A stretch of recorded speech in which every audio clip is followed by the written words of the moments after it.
And Matthew was a tax collector. That's our introduction to Matthew. Matthew was a tax collector. And he writes about himself and speaks in the first person. His name is mentioned only a few times and means gift of God or gift of the Lord. His other name being Levi. But he was a significant person because he wrote a whole book of the Bible.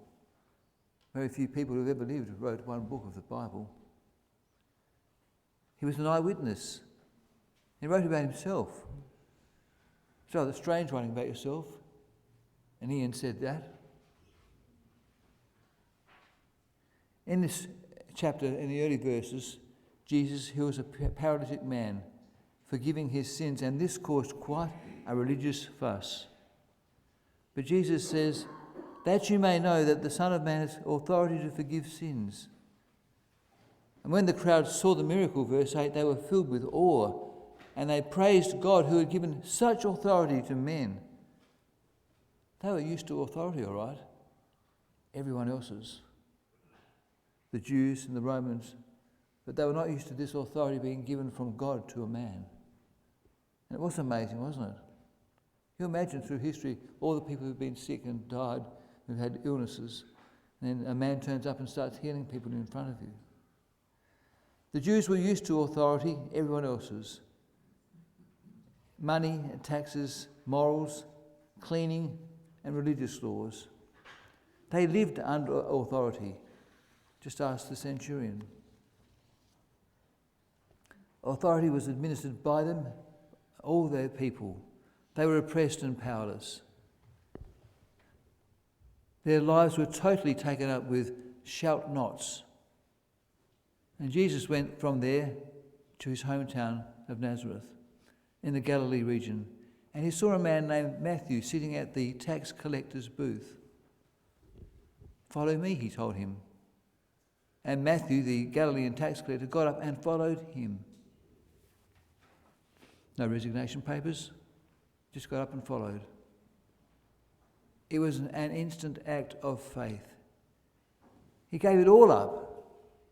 Unlike his later to be fishermen colleagues, disciples, who kept their ships just in case. And it was just as well, because just in case occurred. When things got tough, one said, I'm going fishing. It's sort of I'm nicking off language, isn't it? Can't cope. But Matthew had no fallback position. He left the whole bang lot. It wasn't as though he had a little money tin and a chair and a table and a water pot. It was a serious business which his family had put a lot of money forward in their bids to get this position of being the owner of the tax collector's booth. It's a prominent job there, and had an ideal spot getting taxes from all the fish and other trade that went past that spot. It was a sort of mini highway. Matthew left everything, said Luke in chapter 5 of the same story. It's good to look at the parallels. And Luke says he left everything. It wasn't just a small gathering of things. He left the whole business. Who of you have got businesses who've just walked out at a minute's notice and left a lot? Now it appears in our text in the next verse that Jesus had dinner at Matthew's house straight away, but probably not straight away. But anyway, he had dinner at Matthew's house, which is quite interesting and quite incredible, really, wasn't it? Going from being a hated tax collector that Jesus chose, some must have thought he was making mistakes, to having dinner there. Having dinner. And many tax collectors also and sinners came and sat and ate with them and the disciples. Do you think this was just a quick friendship?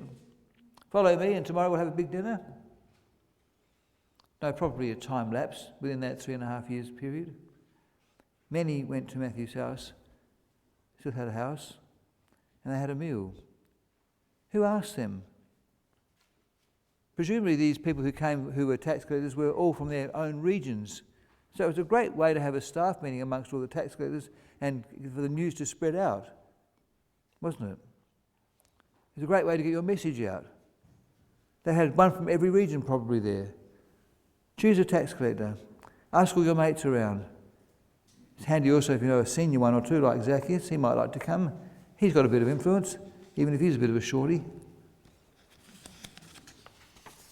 You know, we often read these words quite loosely and glibly at their face value, but they are, when you think about them, quite incredible.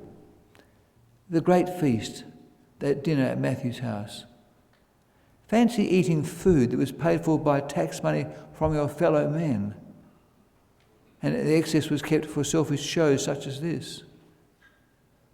Brother Whitaker suggests that maybe it was a special occasion. Maybe it was a celebration of Matthew's conversion, his birthday in a spiritual sense.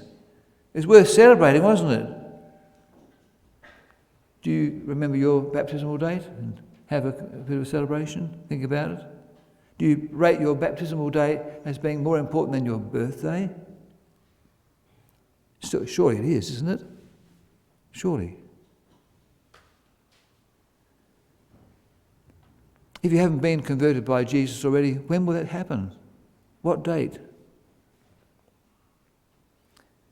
Just in passing, a taxman like Matthew, camped by the lake, would no doubt collect significant taxes on fishing and other lake-associated trades. Can you imagine that someone seeing Matthew being chosen would say, "Excuse me, Jesus, Lord, don't you think you're making a mistake? This man's got no credibility in our community. He's hated. Why have a hated man in your advocacy group?" And here we have in the same group of 12 a man who knew their secret business. He would say to them, "Show me your books, let's have a look." Matthew would have known the business, as it were, of the other tax collectors, other fishermen of the district. Peter, Andrew, James and John. Like most tax stories, he would have experienced in the past conflict with their ATO equivalent about what things were worth. That load of smelly old barnacles, that tub of sardines, and that other thing of fish. It's not worth that much. Yes, it is worth that much. Pay that much. It's not worth that much. It is worth that much. He would have argued with these people before. He was the local ATO. And he was hated by them all. If that was the case, would Jesus have chosen a popular figure to be one of their 12 campaign about the kingdom of God and its repentance? "Don't talk to me, Matthew, son of Alphaeus, about truth and righteousness and honesty. You're that awful tax man." Matthew wasn't an advantage to the group. He wasn't an asset to the group, really, from a human point of view. He was an encumbrance, wasn't he? Hadn't he signed a confidentiality clause in his employment contract? He'd get to know stuff in that job. The whole situation of the 12 was not normal. As for this group of 12, it was a ripe setting for ecclesial harmony. I think not. Now, Jews were used to paying taxes. They paid tithes all their history. They made special offerings. They collected money for the preservation and maintenance of the temple and for kings and priests, the building of the temple and palace care, and the cost of a standing army when they had one. Sure, it was a religious devotion, but it was amounted to a personal tax. Even Abraham paid 1/10 flat tax. They had poverty tax and gleaning tax for the Rahabs of this world. And the Sabbath was a form of tax, really, when you think about it. But the Romans excelled at this and doubled it and put their own on top of the lot, collected by one of the Jewish own people. Historians say that sales tax in Israel at this time was about 12.5%, no GST, and the tax total bill was about 40% flat rate. No wonder tax was an issue. How useful it would be to have a taxman in a team. "Hello, Simon of Cyrene. I'll join your team, but don't put me next to that man, Simon. We've got opposite views of these things." Paul writes to the Romans saying that tax is important to pay, however. We shouldn't avoid it. Pay what's due. Some concluded that a young leader, rabbi like Jesus of Nazareth, was being very provocative to include a taxman in his team. Now, Matthew shows great faith and humility. In his book, when he lists the names of the 12 disciples, he only lists 2 of the 12 with their history. There's Jimmy, son of Fred, and all those sort of names. He's got the names of fathers and sons. But when it comes to Matthew, Matthew says of himself, he was the tax collector. He writes of himself that negative title. It's a sign of humility, isn't it, to list your bad past, as it were. Or to show also to other people that people who are such bad people can be converted and changed. It's quite interesting, isn't it, when you write of yourself, Matthew, the tax collector. It shows great faith and humility. Matthew is public about his past and his origin and hopes that people will take on his future and conversion.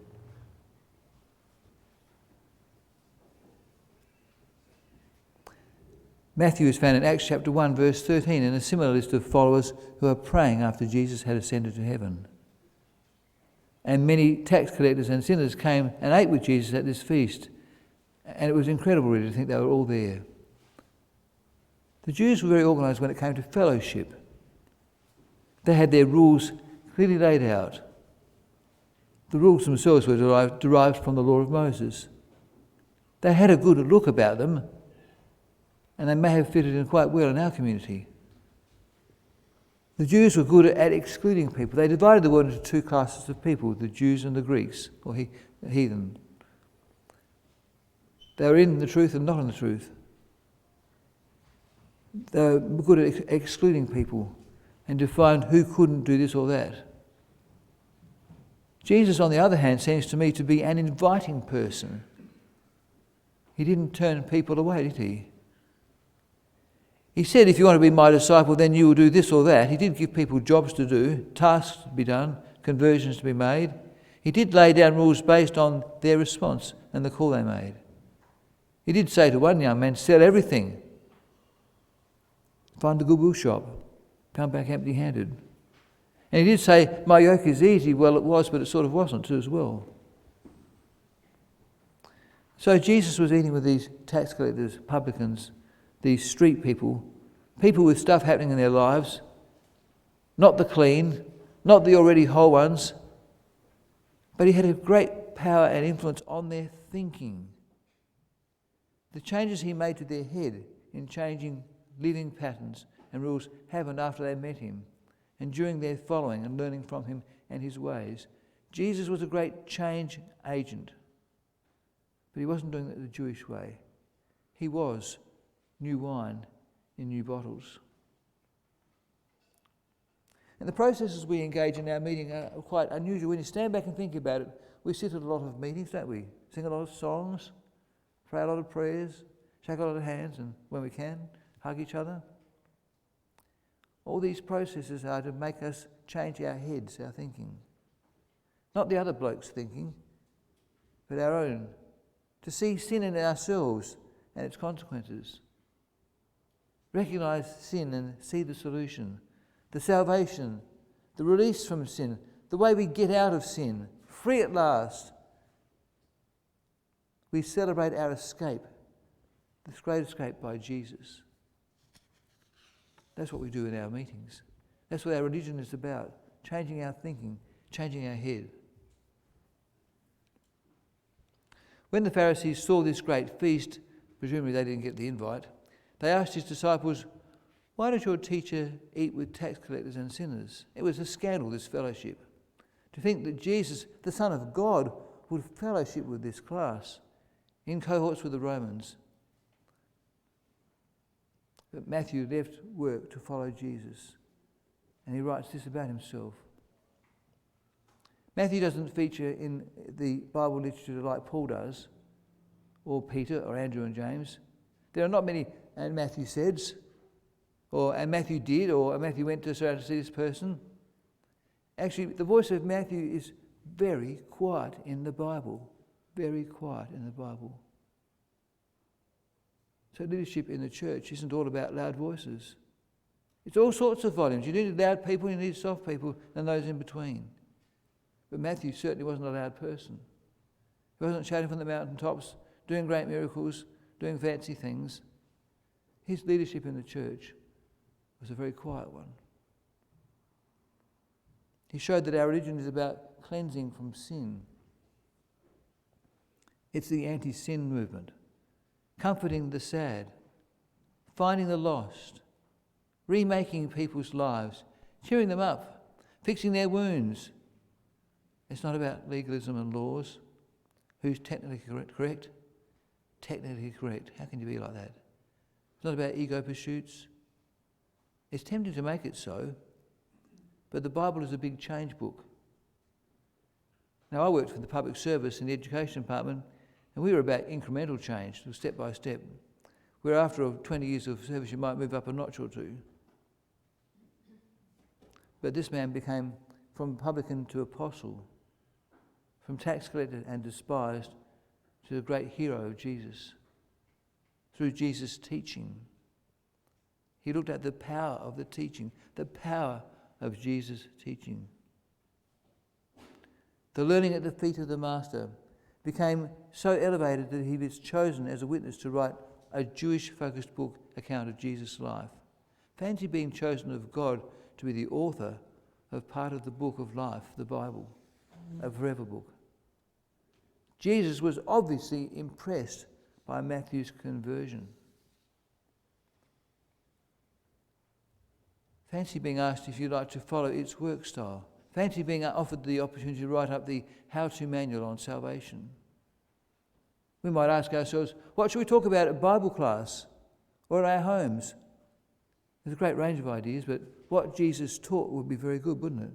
What Jesus taught changed so many people's lives, and it can change your life, no matter how bad you might feel it is at the moment. These were real teachings, not like the scribes and Pharisees without their authority. They were real transforming teachings about human things, human change, new learnings, mind development, closeness to God the Father, our Father, which was such a new idea which Jesus taught, being close to God. We teach with the same teachings. And so our words, our message would have the same power about sin being deadly. Sin is awful and deadly. The same teaching about salvation through faith, through repentance, through baptism. It's the same message with the same power. The power that it had for the life of men and women contemporary with Matthew have the same effect on us. If these same teachings today can take the despised to the elevated, to being the loved of God, to being sons of God, to being the gifts of God, like his name meant, these same teachings are available to us that will transform us and our friends, our family, and change us from being dead leather skins, old wine bottles, to new ones, filled with the water of life and the wine of life, the wine of salvation. New wineskins indeed. When I was younger, I used to think that publicans sold beer and lived in old Scottish hotels. They do. In most societies, a publican is a pretty popular sort of bloke. But in the Bible, there's always one thing that goes with publicans, and it's publicans and sinners. Publicans and sinners. Never publicans and nice people, publicans and rich people, publicans and whatever. It's always publicans and sinners. It's funny that, isn't it? The Jewish people were always haranguing Jesus for his association with publicans and sinners. They hung around together. You don't find anything popular about publicans in the Bible, except for salvation. The two words went together. This man, Matthew, worked under license to and for the Romans. And it may have been a family thing. It may have been his father's and grandfather's license they passed on to each other, which he abandoned. Jesus didn't condemn tax collectors or taxpayers. He said, no corruption, please. The Jewish leaders, and not just the elders, hated these people because they were doing the work of the enemy. They were doing the work of the occupying force, the Romans, collecting taxes for them. And then on top of this charge, more to line up their pockets with their own profits. A double dipping, if you like, at the expense for pagans, heathens, our captors. A tax collector might look at your wheelbarrow load of goods and say, look, there's about $57 worth there, mate, but I'm going to charge you $63, so he'd get extra $6 for himself for services rendered. That's how it worked. It's not that Jews were against taxes. Jews and taxes in business have never been comfortable bedfellows.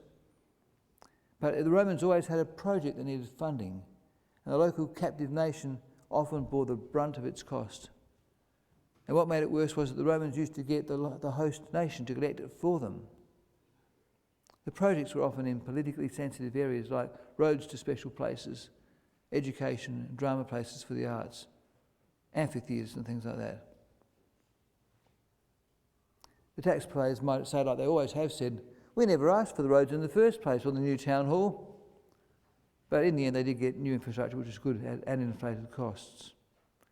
So they managed to employ the captive race to collect from their own people money which would be kept for the work of the work of the nation. And then they could keep whatever they managed to keep to squeeze from the people. This was an extra bit that was the festering sore, and there was no accountability or supervision. There was no gazette as to how much things would cost. You charge what you like, and it stank, they said.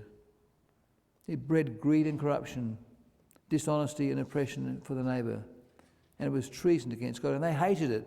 But you know what? They did it themselves. In the temple of tax of God, they charged people for their extra sheep and goats that they had rejected from their sacrifice. The Jewish leaders had their own form of this sort of tax right in the temple.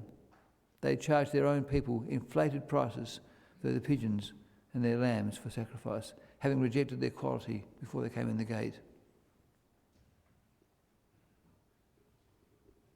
The tax collector was not totally a man of no moral standing. He was considered to be unclean. But he had a very handy spot in society because he knew everyone's business.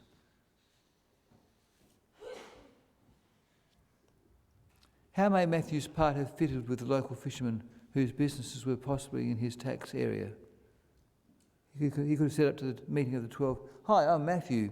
Pleased to meet you. I'm Simon. I know all about you.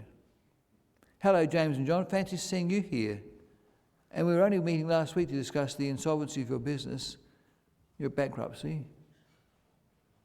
His reputation went before him, Matthew's did. Although nothing's written about it, it certainly would have. Just imagine it. It had to have. How might his role have worked out as he slowly converted in those 3.5 years, converted to being a ruler who was open and fair? 3.5 years in which Matthew's mind was transformed and changed. His underground scheming had just been raised for last week with Simon the zealot, planning right there to assassinate these sorts of people. How did they get on together in this 12 groups of people? How were their meetings together? The publican people must have been also very intrigued with Rome and its mystery and its dark ideas, its horses, its advanced army and weaponry. And both the publicans and Romans liked tidy books, accountants, no random entries, neat columns and balanced books. There is a place for different styles of thinking. Jesus showed us this. They only had Rome to turn to, having forsaken their own. God never did things badly. Just think about this, that God put Jesus on the earth right at the time of the Roman rule when there was education and roads so that the gospel could spread. He put uranium, for example, in the right places of the earth, and coal also, to be discovered at the right time. I mean, what use would uranium have been at 100 BC or AD? Or coal at the wrong time. And he put oil in the Middle East at the right time in history, to be discovered at the right time by the right people with the right money. It wasn't by chance. God didn't do anything by chance. So the Roman world was a perfect time for Jesus to enter into this world of corruption and wickedness and contrast it with the ways of God of righteousness. The church benefited greatly from God's perfect timing because education existed. People could read or write. People like Luke were around. So what contrast did Jesus present to the publican as a leader compared to his own leader? His job paid quite well, except he had no friends, except for poor old little Zacchaeus, who was their senior leader. And Jesus' job for Matthew had no job. Just think about the lines of complexity and learning in the 12 disciples. Competing business ideas, competing ideas and morals, ideas and ideals. What about the double complexity of them working together? Hearing Jesus ruling on tax, the coin in the fish's mouth, the witness of Matthew's conversion, the fact that he proved a gospel. He provided a gospel with special focus. The 12 also were in public view. They did squabble at times, but their allegiances grew over that 3.5-year period, and people observed the unity of the group. People watching Jesus and the 12 over that 3.5 years saw the witness of those men together and how they changed and developed. And that in itself would have become a light of the world, salt of the earth. So that the change that occurred in that group of 12 was part of the witness of God's witness to the people. We are the light also, the salt of the earth.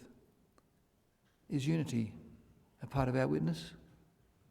Because disunity is death. Fred, did you see how that leader Jesus had those 12 men working so well together? They used to be bickering and fighting with opposing ideas and so busy disfellowshipping each other over things that were unimportant. What do outsiders, as we call them, think when we fight? It took some time for the Apostle Paul to be accepted into the Christian community. He had been a murderer of them and taken them bound into prison and jail. It took a long time for Paul to get credibility with the Christian church.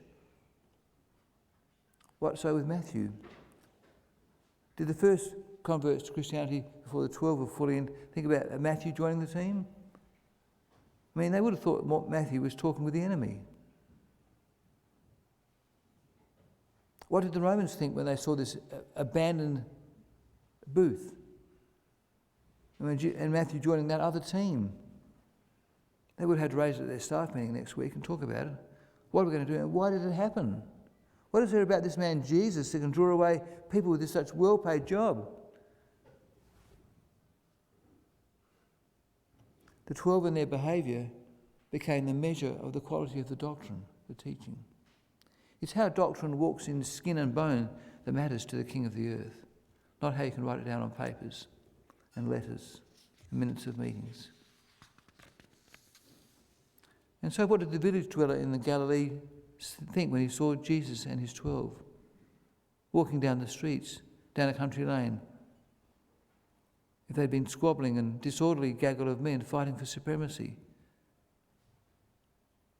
how they resolved their matters of difference, how they became the peacemakers that Matthew managed to get in those verses, Matthew chapter 5, the sermon. What do they think of the work of the brethren, the comradeship, helping each other along the way? Those 12 were like a microcosm of society. They were part of the witness. It doesn't say that necessarily in the Bible, but they must have been. He was working in the laboratory of life, and that made him powerful. Jesus knew what was in man. He read their minds. He knew what they were thinking. Now, I used to think that meant that he could read our minds and instantly knew what you were all thinking. And I don't think that means that verse that knew what was in man. I think he knew the sort of things, the stuff men are made of, and he could work out what they were thinking by knowing that. He knew sin well because he had to. That was the enemy for him. He had to fight sin and conquer it. So knowing what was in man was knowing the way sin worked off in our minds. He understood our thought processes. And he concluded his mind search and arrived at the perfect end bit because he knew not simply in advance, but the end because he knew how sin trends in you, its pathways, its neural paths. He'd studied sin as part of his combating of sin, but he hadn't gone down the path of sin. He'd never fallen. He was without sin. But he fully understood our thinking. He knew the natural man. He knew how he thought and excused itself, rationalised and self-justified itself, and bang, ended up with the same outcome. He knew what was in man. He understood sin's ways best of all because to be a good soldier, you had to know the enemy's thinking. You had to climb into their camp at night and find out what they're thinking without falling in their path. What would sin do here? Every interaction with a human, engagement with sin, yes, he had it, engagement. You can see that he understood exactly the path we should take to elevate and cover for self. rather than stop and confess and seeking cover in him. So Matthew was a difficult choice for the disciples, we might think, but God's choices are perfect. You might think, well, that's all in the past, and the Bible finished in Revelation chapter 20 something or other, it's all in the past. Those things don't exist today. Those choices that God makes doesn't exist today. He makes mistakes in choosing some of the people. That's rubbish. The choices God made then were perfect, and the choices he made in choosing you, brother or sister, are perfect choices. He knew exactly what he was doing in choosing you to be his disciple. It was a perfectly good decision. It was excellent. You think Jesus has lost his power now that he's in heaven? Jesus hasn't lost any power. In a sense, he's more powerful, more elevated. He's not absent. Jesus is more powerful in your life today than he ever was before, if you allow him. He's not absent. Matthew's there in the Bible for a lot of reasons, even though it's hardly mentioned of him. And he too had choices. He agreed to answer that call. You also have choices about which kingdom we want to serve. Which kingdom do you want to serve, brother or sister? Will it be working for the enemy? Working for the advocate? We might feel under the pump in our life. We can't get out of the cabin. Matthew's certainly been there when he left the cabin by the lake. Brothers and sisters, leave the cabin by the lake. Just walk away from it. Matthew's not that visible in the Bible. You have to dig him out.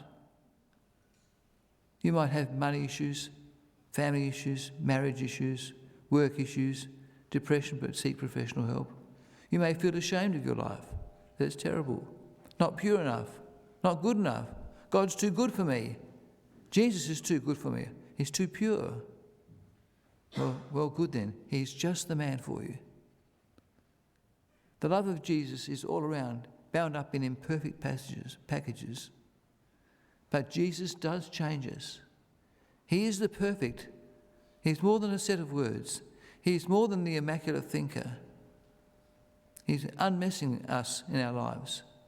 He calls us to follow him. It's not a GPS geographical following him. It's following him in his head, his thinking, becoming immersed in his thinking. Once despised, now beloved. Jesus will not only make you feel good, but personally take you to the kingdom. He'll take you to that which is all good. Jesus, just as his Father did all things well. All comments in the Bible text have a reason. When you read the Bible next, look at every word. They're all there for a reason. Even tax collectors, publicans and prostitutes can be saved because God is a big God. Psalm 103.